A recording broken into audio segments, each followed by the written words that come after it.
नमस्कार, स्वागत है आपका आज तक पर। मैं हूं कुमार अभिषेक।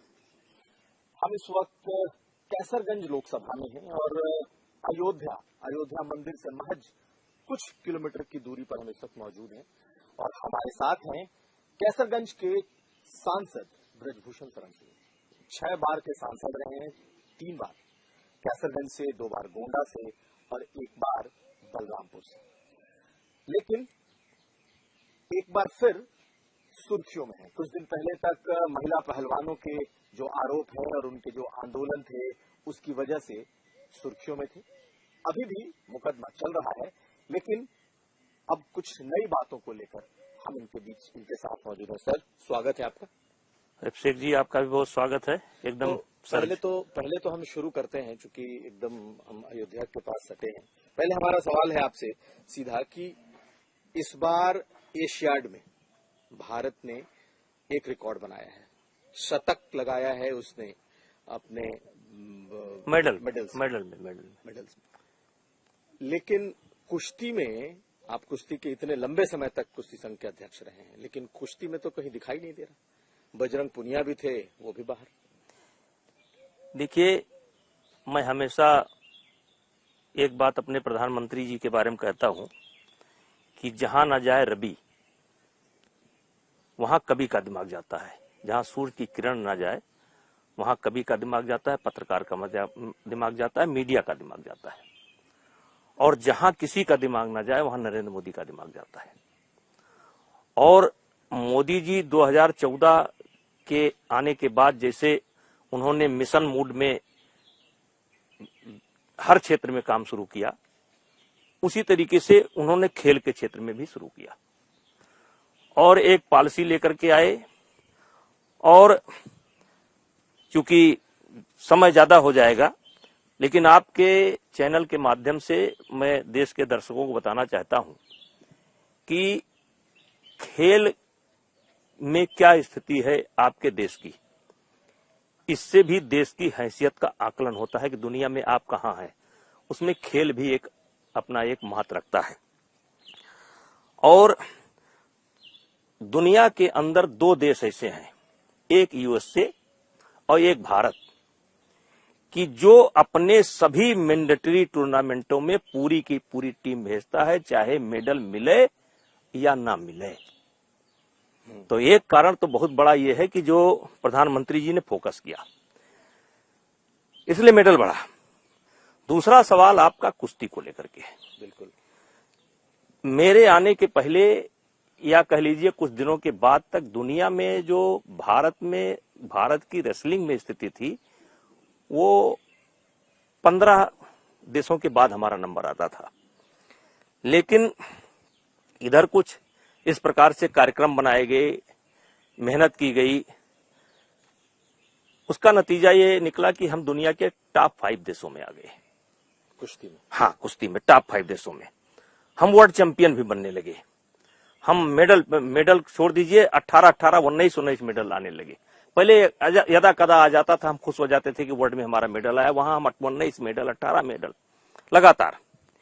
लेकिन जनवरी महीने में इस कुश्ती को ग्रहण लगा और 16 तारीख को डीजी साई से मेरी एक मीटिंग हुई पॉलिसी को लेकर के कि बिना ट्रायल के, अब भारत की वो स्थिति नहीं रह गई है, तो एक क्लियर पॉलिसी बनाई गई कि बिना ट्रायल के अब किसी को नहीं जाना है, क्योंकि एक वेट कैटेगरी में अब 4-4, 5-5 बच्चे तैयार हैं और वो कभी भी रिजल्ट को पलट देते हैं।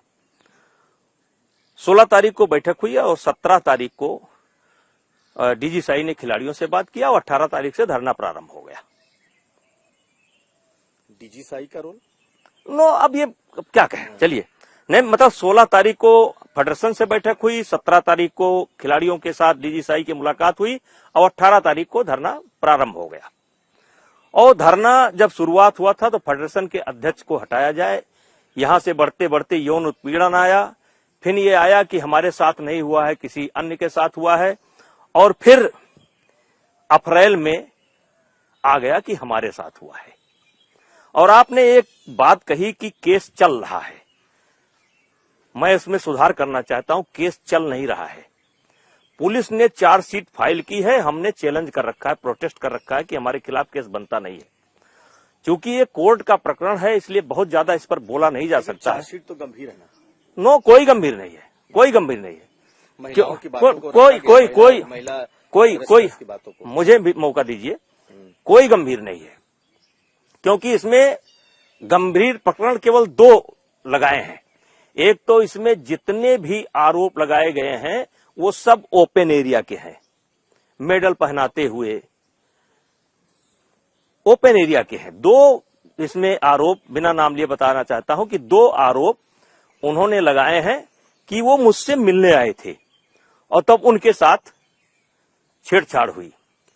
मैं, क्योंकि कोर्ट में मामला है, लेकिन फिर भी आप जिम्मेदार चैनल हैं, इसलिए कहना चाहता हूं, जिस जिस तारीख को उन्होंने लगाया है उस तारीख को मैं 500 किलोमीटर दूर हूं। तो ये बात आपने पुलिस को बताई है? सब बताई। चार्जशीट में आया? अब ये मेरा काम नहीं है, ये 500 किलोमीटर दूर हूं मैं। तो इसीलिए मैंने कहा था कि एक भी प्रकरण अगर साबित हो जाएगा तो फांसी पर लटक जाऊंगा।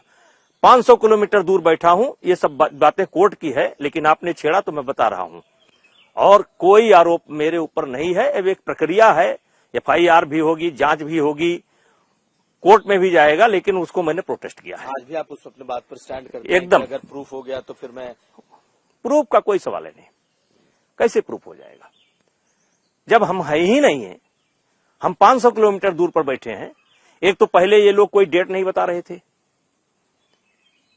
दिन नहीं बता रहे थे, डेट नहीं बता रहे थे। मजबूरी में डेट बताना पड़ा, और जब डेट बताना पड़ा तो अपने लोकेशन के हिसाब से इन्होंने अपनी डेट बताई। हाँ, ये दिल्ली में थे और होटल में थे और अपने पार्टनर के साथ थे, लेकिन हम दिल्ली में नहीं थे। दोनों घटनाएं ऐसी हैं, कौन सी अदालत सजा कर देगी?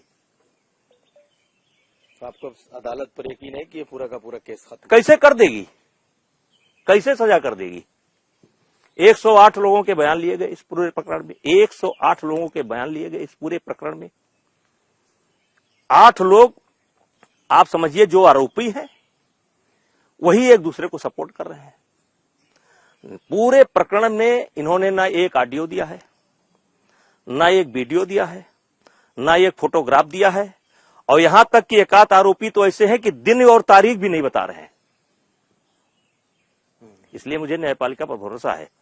रहा सवाल की कुश्ती इसको लेकर के डाउन हुई, हाँ सत्य है डाउन हुई। वही मेरा सवाल था। हाँ। कि क्या एशियाड का को इस वजह से, एशियन गेम्स को इसी वजह से खामियाजा भुगतना नहीं, पड़ा है? देखिए क्या है कि जिस दिन 16 जनवरी को, 18 जनवरी को धरना प्रारंभ किया गया था, उस समय एक नेशनल चल रहा था। चलते हुए नेशनल को रोका गया, चलते हुए कैंप को रोका गया, और तब से आज तक कोई नेशनल नहीं हुआ, कोई कैंप नहीं हुआ, कोई ट्रेनिंग नहीं हुई। और ये जो मेडल आए हैं ये पहलवानों के बदौलत आए हैं, या उन कह लीजिए उनके गार्जियन के बदौलत आए हैं। लेकिन यही जब अगर हमारे कैंप लगते और सरकार से मिलजुल करके हम लोग इनको ट्रेनिंग के लिए किसी देश में भेजते, तो जो आपको एक आध सिल्वर दिखाई पड़ रहे हैं, ब्रॉन्ज दिखाई पड़ रहे हैं, ये गोल्ड मेडल में बदल जाते। और जहां तक बजरंग पूनिया की आपने बात की है, देखिए मैंने पहले कहा था कि बिना ट्रायल के किसी को नहीं जाना चाहिए। एडहॉक कमेटी ने बिना ट्रायल को इनको भेजा और उसका परिणाम हमारे सामने है। आपको लगता है सरकार दबाव में आई? सरकार के बारे में हम नहीं बोल सकते हैं कि दबाव में आई क्या, लेकिन दबाव तो इन्होंने बनाया और बिना ट्रायल के भेजा और उसका नतीजा आ गया। और आप देखिएगा आने वाले समय में सब कुछ ठीक ठाक होगा तो 65 वेट कैटेगरी और 57 वेट कैटेगरी, ये 2 वेट कैटेगरी ऐसे हैं जिसमें भारत का संपूर्ण अधिकार है, इसमें बच्चे बहुत अच्छे हैं। लेकिन बिना ट्रायल के नहीं भेजना चाहिए था और बिना ट्रायल का भेजा गया, और जिसका परिणाम ये आया कि मेडल से भी खाली गए। और ट्रायल करके अगर बजरंग ही जाता तो गोल्ड आता, क्योंकि अब अपने देश के अंदर कुश्ती लड़ना बहुत टफ है। एक एक बच्चे, एक एक वेट कैटेगरी में 5-5, 7-7, 8-8 अच्छे बच्चे हैं। तो इस सवाल पे हम थोड़ा और बढ़ते हैं। आपने कहा कि अब आप सरकार पर बहुत ज्यादा इसको लेकर के नहीं बोलना चाहेंगे, लेकिन आप अब चूंकि कुश्ती संघ के अध्यक्ष भी नहीं हैं और आप कह रहे हैं कि हम रहेंगे भी नहीं, लड़ेंगे भी नहीं, तो क्या बिल्कुल आप कुश्ती संघ को खुला छोड़ रहे हैं कि अब जो चाहे अध्यक्ष बन जाए, या फिर आपको लगता है कि नहीं, चर्चा है कि आपके बेटे को नहीं लाना चाहते हैं, नहीं, या आप उसको परोक्ष तरीके से आप उस पर अपना अधिकार रखना चाहते हैं? देखिए, मैं बेटे को नहीं लाना चाहता हूं। मैंने एक आया था मेरे पास कि अपने परिवार को हटा लीजिए। हमने अपने परिवार को हटा लिया, खुद भी हटा लिया, परिवार को भी हटा लिया। और जो उत्तर प्रदेश कुश्ती संघ का चुनाव लड़ रहे हैं उनका नाम है संजय सिंह, और वो बनारस मोदी जी के संसदीय क्षेत्र के रहने वाले हैं, कुश्ती से जुड़े हैं। और मैं भी कुश्ती से जुड़ा हूं और जुड़ा रहूंगा, क्योंकि अभी आप चले मेरे साथ में, ट्रायल होगा यूपी का। मैं कुश्ती कैसे छोड़ सकता हूं या खेल कैसे छोड़ सकता हूं? मेरा नारा था, बचपन से नारा है, स्वस्थ देवी पाटन मंडल, साक्षर देवी पाटन मंडल, हरा भरा देवी पाटन मंडल, ये आप देख रहे हैं। तो लेकिन वो जब भी चुनाव होगा संजय सिंह ही चुनाव जीतेंगे। तो आपके कैंडिडेट संजय सिंह होंगे? हमारे कैंडिडेट संजय सिंह हैं, और जब भी चुनाव होगा संजय सिंह ही जीतेंगे। तो ये क्यों ना माना जाए कि आप नहीं है, लेकिन आप अपने आदमी को, या आप अपने नहीं, देखिए, देश में 25 यूनिट है, देश में 25 यूनिट है, हर यूनिट में 2-2 वोटर होते हैं। और हम समझते हैं कि 42 वोटर जो है संजय सिंह के साथ है। पूरा देश एकजुट है। तो जिसके लिए आप हमेशा कहते रहे कि ये जो लड़ाई है ये कब्जे की लड़ाई है। नहीं, कोई कब्जा, इसमें क्या कब्जा पर कब्जे की लड़ाई, जो बैठे हैं हरियाणा के अगर रेसलर्स हैं, तो उनके माध्यम से ये कुश्ती संघ पर कब्जे की लड़ाई, आप हमेशा इस बात का आरोप लगाते रहे। तो आज भी लगता है कि वो लड़ाई बनी हुई जैसे मुझे दान में तो मिला नहीं है, मैं हरियाणा से या किसी से दान में तो लाया नहीं हूं। चुनाव हुआ था, उस समय विद्यापेंद्र हुड्डा लड़े थे और 3 वोट पाए थे। अब भी लड़ ले, अब भी लड़ा रहे हैं, किसी को 3 वोट पर 4 वोट पाएंगे। मैं दान में नहीं, हमको ये मिला है। और ये हमारे उस पर नहीं होता है कि मैं इसको, देखिए 25 राज्य हैं, उन राज्यों का स्वयं का विवेक है, स्वयं के मतदाता हैं, वो स्वयं के खेल के, प्रदेश के खेल के हित अनहित को देखते हैं। अब वो पसंद करते हैं, तो उसमें मेरी क्या गलती है? और मैंने काम किया है। इस बार भी हरियाणा टॉप पर है, मिडिल? हरियाणा हमेशा टॉप पर रहेगा, हरियाणा हमेशा टॉप पर रहेगा। उसमें हम लोगों का भी सहयोग है। अब आज हरियाणा के खिलाड़ी, ऐसा मत सोचिए, हरियाणा के अगर खिलाड़ियों का वोटिंग करा लीजिएगा ना, तो 5% बनाम 95% है। 95% खिलाड़ी हरियाणा के ब्रिजभूषण सिंह को पसंद करते हैं और इस टीम को पसंद करते हैं, क्योंकि हम लोगों ने किया है। अब थोड़ी बात सियासत की जी जी जी जी। आप पर इतने आरोप लगे, लेकिन बीजेपी कहीं ना कहीं साथ खड़ी रही। जितने गंभीर आरोप आप पर लगे, वैसे आरोप अगर किसी और पर लगते तो शायद वो जेल के बाहर नहीं होता। आपको लगता है कि पार्टी ने आपका समर्थन किया उस क्रूशियल मोमेंट में? देखिए, पार्टी को पहले दिन से पता था कि ब्रिजभूषण सिंह कुछ भी कर सकते हैं, ये नहीं कर सकते। और मैंने पार्टी के नेताओं से पहले दिन कह दिया था कि आप किसी भी एजेंसी जैसे जांच करा लो, अगर इसमें 1% भी सच्चाई पाए तो जो सजा देना चाहो आप दे दो, लेकिन जांच करा लो। और मैं पार्टी ने वो काम किया, और पार्टी ने अपनी व्यक्तिगत जांच तो कराया, लेकिन पुलिस ने अपना काम किया। और अब आरोप सामने है, और चार्ज को मैंने चैलेंज किया है, और महीने 2 महीने 3 महीने में आ जाएगा। चार्ज को आपने चैलेंज किया है, आप पर चार्जेस लगे हैं, चार्जशीट है। आपको लगता है कि इतना होने के बावजूद पार्टी आप पर ही दांव लगाएगी, आपको ही टिकट देगी, आप ही कैसरगंज से चुनाव लड़ेंगे? क्योंकि बात ये आप कई बार कह चुके हैं। देखिए, जब मुझसे पूछा जाता है कि ये अक्सर बात ये चलती है कि मेरा अयोध्या से बहुत ज्यादा संबंध है, बहुत ज्यादा संबंध है। और जब मैं अयोध्या जाता हूं तो मीडिया के लोग पूछ लेते हैं कि आप कहां से चुनाव लड़ेंगे, तो मैं कहता हूं भाई मैं अयोध्या से चुनाव नहीं लड़ूंगा, मैं कैसरगंज से चुनाव लड़ूंगा। इच्छा तो मेरी कैसरगंज से लड़ने की है। और अभी तो हरियाणा से ऑफर आ रहा है चुनाव लड़ने के। हाँ, हरियाणा से ऑफर आ रहा है। और कौन ऑफर दे रहा है? वहां की जनता ऑफर दे रही है। वहां की जनता ऑफर दे रही है, उसमें सबसे ज्यादा संख्या जाटों की है। कह रहे हैं कि आप किसी भी सीट से आकर के चुनाव लड़िए। तो आप सोच रहे हैं? पार्टी सोचेगी तो चले जाएंगे। तो यानी कि आप कैसरगंज छोड़ के हरियाणा चुनाव लड़ने चले? अब और जगह तो नहीं जाएंगे, लेकिन हरियाणा अगर लड़ाई की पार्टी तो चले जाएंगे। ये तो आप बड़ी बात कह रहे हैं कि आप हरियाणा जाकर। ये मैं नहीं कह रहा हूँ, ये मेरा नहीं है। हाँ। इस समय फोन आ रहे हैं, बहुत बड़ी संख्या में मिल रहे हैं, कहते हैं कि हरियाणा के किसी भी सीट से आकर के आप चुनाव लड़ो, हम आपको जिताएंगे। तो अब ब्रजभूषण शरण सिंह जी के लिए उत्तर प्रदेश के कैसरगंज के अलावा एक और हरियाणा से भी ऑफर है। लेकिन सर एक सवाल इसके साथ साथ खड़ा होता है, वो ये कि चूंकि आप पर जो भी आरोप लगे उसका नेचर जो है वो गंभीर किस्म का है। आप कहते हैं कि ठीक है हम इससे बरी होंगे, सब कुछ गलत है, लेकिन बीजेपी और खासकर प्रधानमंत्री जो हैं वो महिला आरक्षण बिल लेकर के आए। महिलाओं को लेकर के उनके बहुत बड़े बड़े दावे हैं और बहुत बड़ी बड़ी उन्होंने ऐलान घोषणा कर रखा है। 33% आरक्षण, आपके ऊपर एक आरोप लगा हुआ है, अभी आप इससे बाहर नहीं आए। ऐसे में आपको लगता नहीं है कि हो सकता है कि चूंकि महिलाओं को लेकर एक माहौल बीजेपी के भीतर है, आपकी टिकट को काटा जाए? देखिए, इस सवाल से कोई संबंध नहीं है। अच्छा, महिला आरक्षण बिल या महिलाओं के हाँ, इस सवाल का कोई संबंध नहीं है। इस तरीके से अगर आप करेंगे तो देश के कई ऐसे शंकराचार्य हैं जिनके ऊपर आरोप लग चुके हैं, चीफ जस्टिस के ऊपर आरोप लग चुके हैं, कई नेताओं के ऊपर आरोप लग चुके हैं, कई बड़े बड़े नेताओं के ऊपर आरोप लग चुके हैं। और आज गांव में ये आम प्रैक्टिस हो गई है कि हारा हुआ प्रधान जीते प्रधान के ऊपर आरोप लगवा रहा है।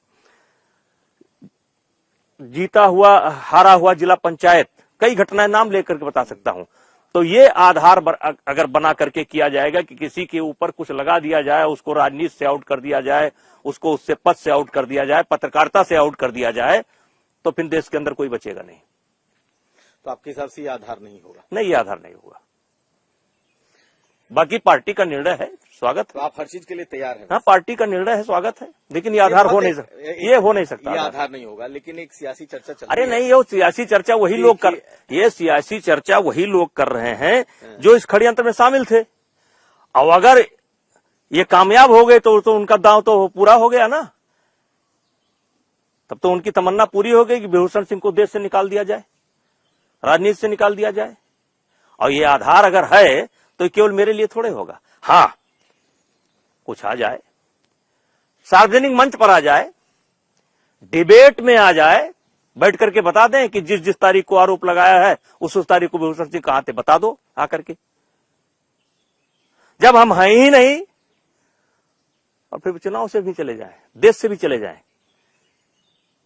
नहीं, आपसे जब मैंने पिछली बार इंटरव्यू किया था तो आपने कहा था कि अब आप चुनाव लड़ने क्या पार्टी नहीं देगी तो अब आप चुनाव लड़वाएंगे। आप उस स्थिति में है कि आप तो चुनाव लड़वाएंगे। देखिए, हमारे लिए पार्टी सर्वोपरि है। 6 बार मैं सांसद बना, 1 बार पत्नी सांसद बनी, 2 बार से बेटा विधायक है हमारे। तो अभी भी ऑप्शन है आपके? हाँ, देखिए, मेरे लिए ये कोई बहुत बड़ा महत्व नहीं रखता है, पार्टी का निर्णय सर्वोपरि है। लेकिन अपराधी बनकर के मैं 1 घंटा नहीं जीना चाहूंगा। अपराधी बनकर के मैं 1 घंटा नहीं जीना चाहूंगा। वैसे पार्टी का निर्णय, अब जैसे पार्टी ने कई सांसदों को, कई केंद्रीय मंत्रियों को चुनाव लड़वाया, कैसे इनकार कर सकते हैं? वो पार्टी के हैं तो लड़ना पड़ेगा। केंद्रीय मंत्री चुनाव लड़ रहे हैं, हम भी पार्टी में हैं तो हमको पार्टी का कहना मानना पड़ेगा, लेकिन अपराधी बनकर नहीं। उसका क्राइटेरिया अपराध नहीं होगा, अपराधी नहीं। यानी आप पर कोई चीज ऐसी थोपी नहीं, अपराधी बनकर नहीं। वैसे तो पार्टी का सब कुछ सम्मान है। लेकिन आपके बारे में कहा जाता है कि आप एक ऐसे नेता हैं जिनका प्रभाव कई इलाकों में है, देवी पाटन और इसके आसपास के जितने जिले हैं, और आप सिर्फ बीजेपी के लिए नहीं, आप बाकी दलों के लिए भी सर्वसुलभ हैं। समाजवादी पार्टी से भी आपका नाता रहा है। देखिए, आपके लिए सबके लिए के पास आपके लिए ऑफर है। देखिए, बीजेपी की मैं राम जन्मभूमि आंदोलन से 89 में जब मुलायम सिंह जी ने कार सेवकों पर गोली चलवाई थी तो उसके 1.5 महीना पहले मुझे गिरफ्तार करवाया था। और जब विवादित ढांचा गिराया गया तो इस देश की सीबीआई ने सबसे पहला अरेस्ट मेरा किया था, उसमें मुलजिम।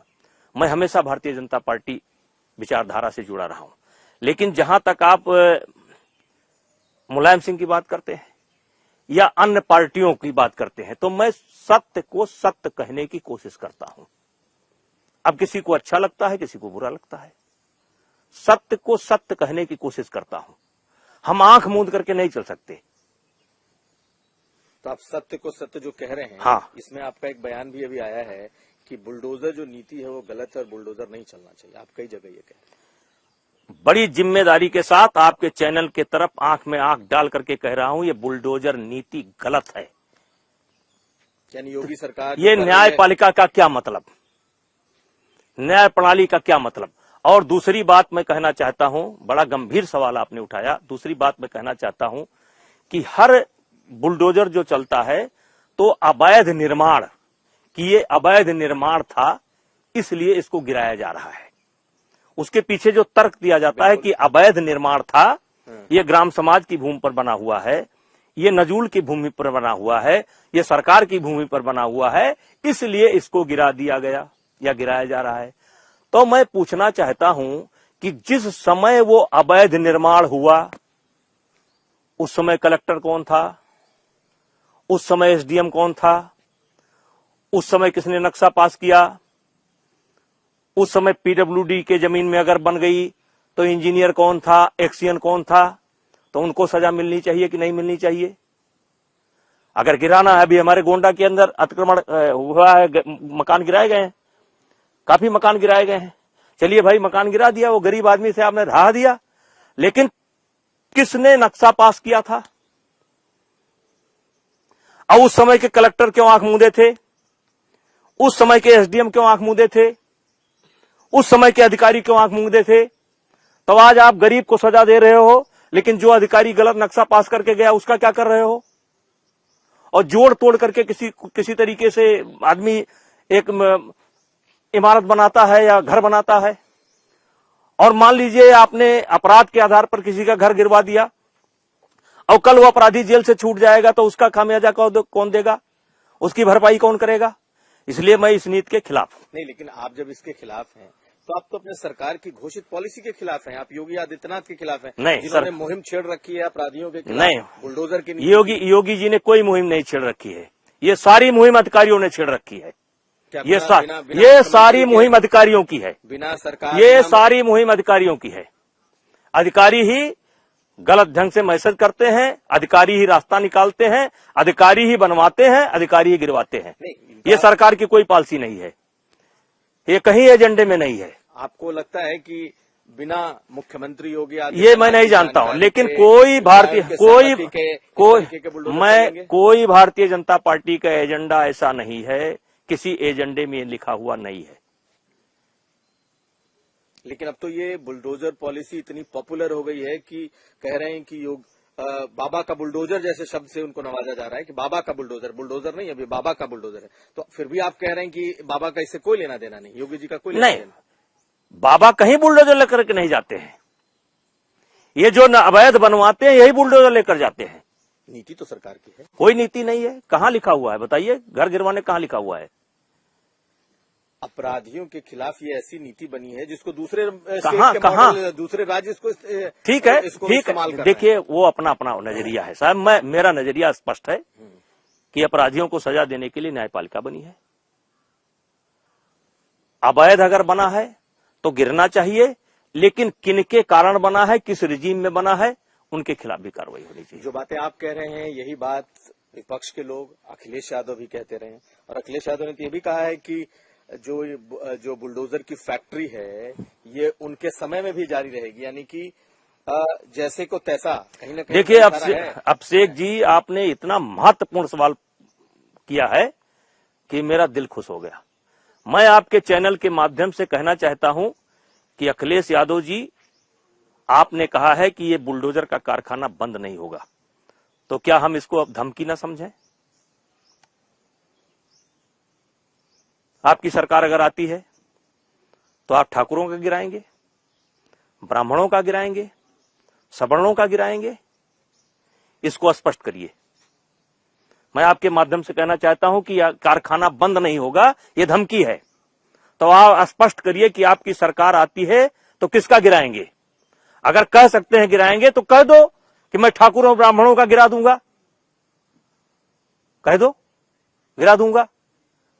ये सरासर धमकी है और इस पर पता नहीं हमारे प्रदेश की जनता चाहेगी कि नहीं चाहेगी, लेकिन मैं तो स्पष्टीकरण चाहता हूं कि अगर आपकी सरकार आएगी और बुलडोजर का कारखाना बंद नहीं होगा, ये कहीं ना कहीं आपके मन में कोई योजना चल रही है, तो स्पष्ट करिए कि आप किसका गिराएंगे।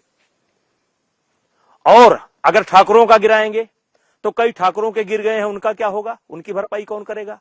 अगर ब्राह्मणों के गिराएंगे तो कई ब्राह्मणों के घर गिर गए हैं, उनका क्या होगा।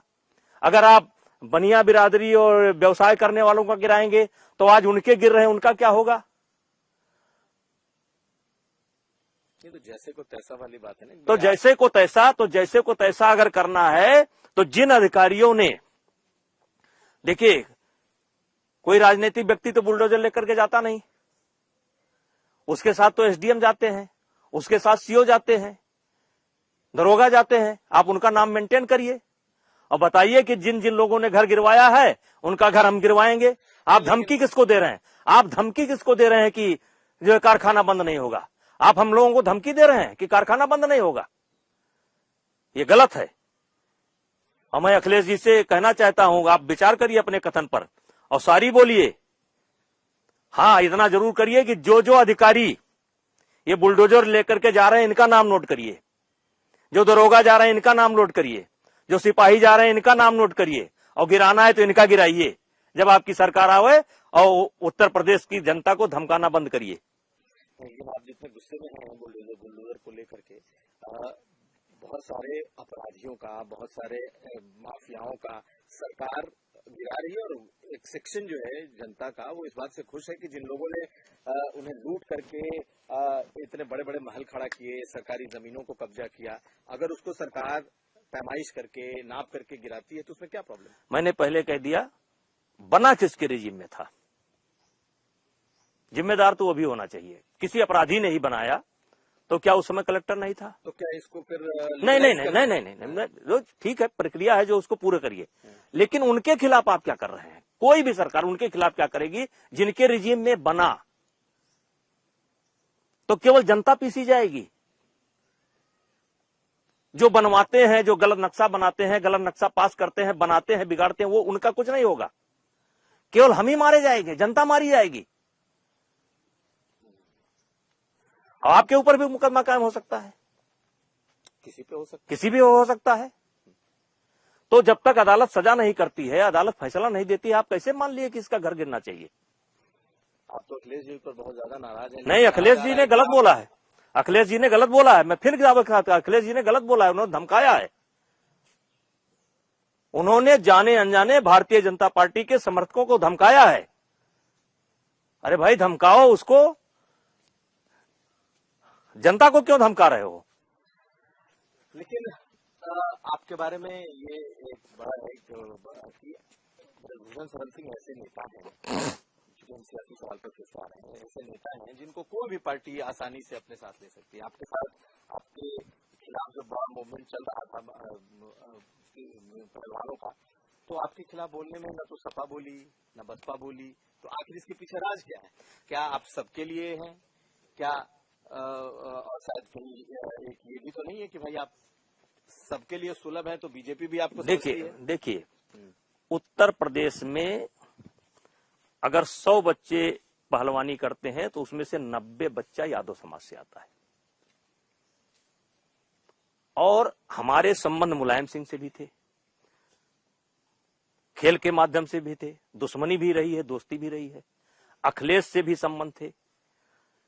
वो भली भांत जानते हैं कि इसमें सच्चाई क्या है, और वो नहीं बोले इसलिए उनको धन्यवाद, और वो नहीं बोले तो उनका फायदा हुआ है।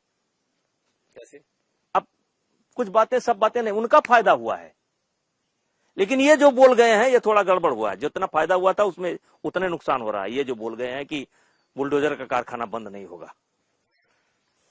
और योगी आदित्यनाथ जी को क्या कहेंगे आप?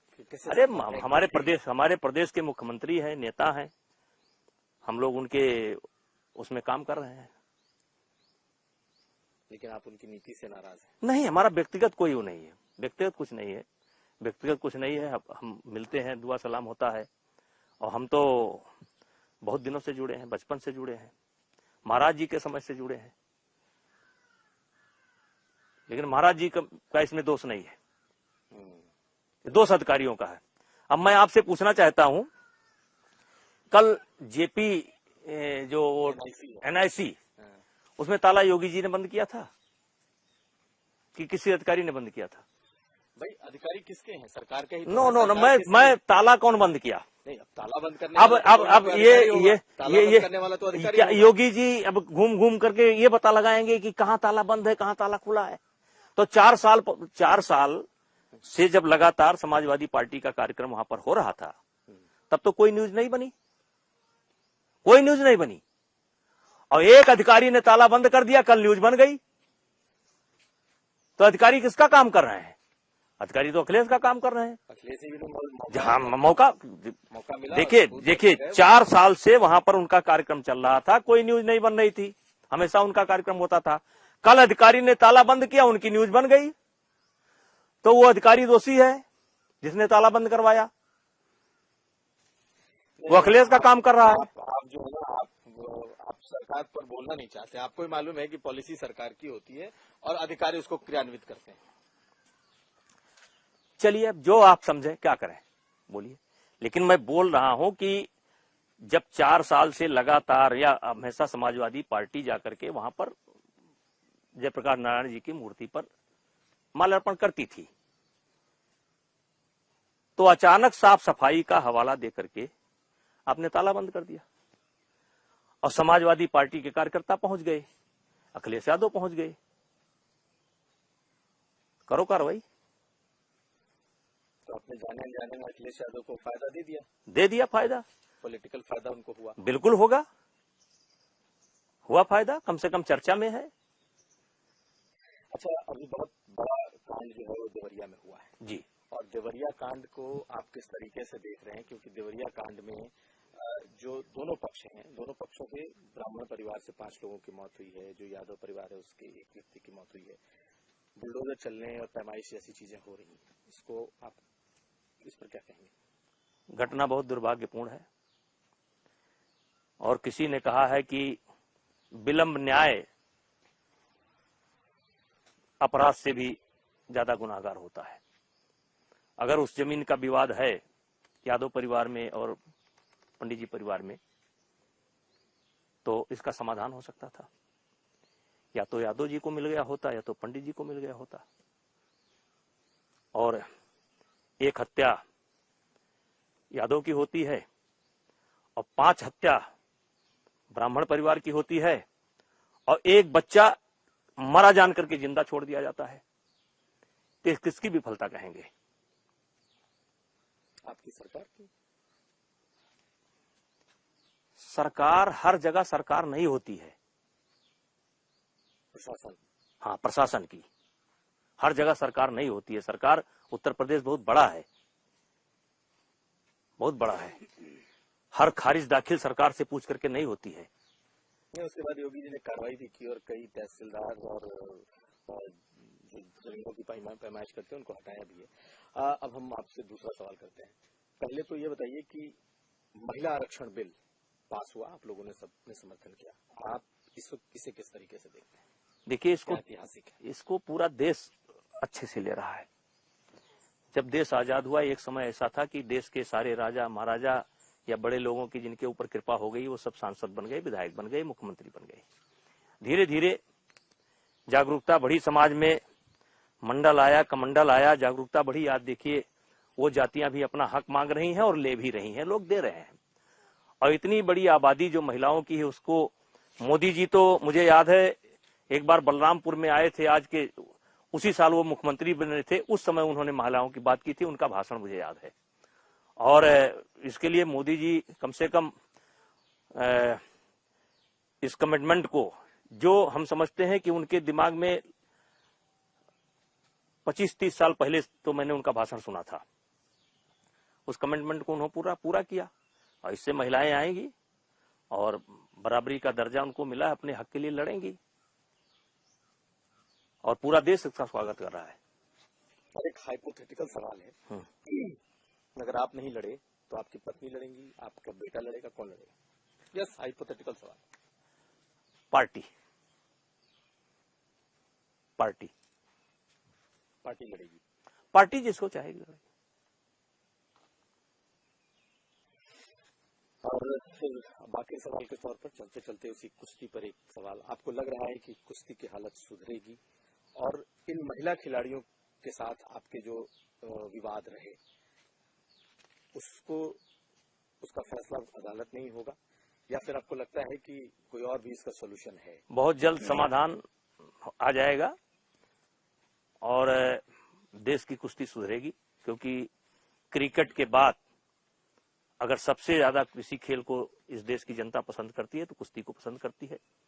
ये गांव-गांव का खेल है और हम आपके चैनल के माध्यम से शुभकामना देना चाहते हैं कि जल्दी चुनाव होने की उम्मीद है, नई फेडरेशन आवे और जो हमारी अच्छी पॉलिसी रही है उसको ले ले और जो खराब पॉलिसी रही है उसको हटा दे और कुश्ती उसी ऊंचाई पर फिर पहुंचे, उससे आगे पहुंचे, यही हमारी शुभकामना है। और सियासी सवाल के तौर पर आप बीजेपी में ही रहेंगे या आप सपा या दूसरी पार्टी में कभी जा? अरे मैं मूल रूप से बीजेपी का हूं भैया, मूल रूप से बीजेपी का हूं, मैं बीजेपी का ही हूं।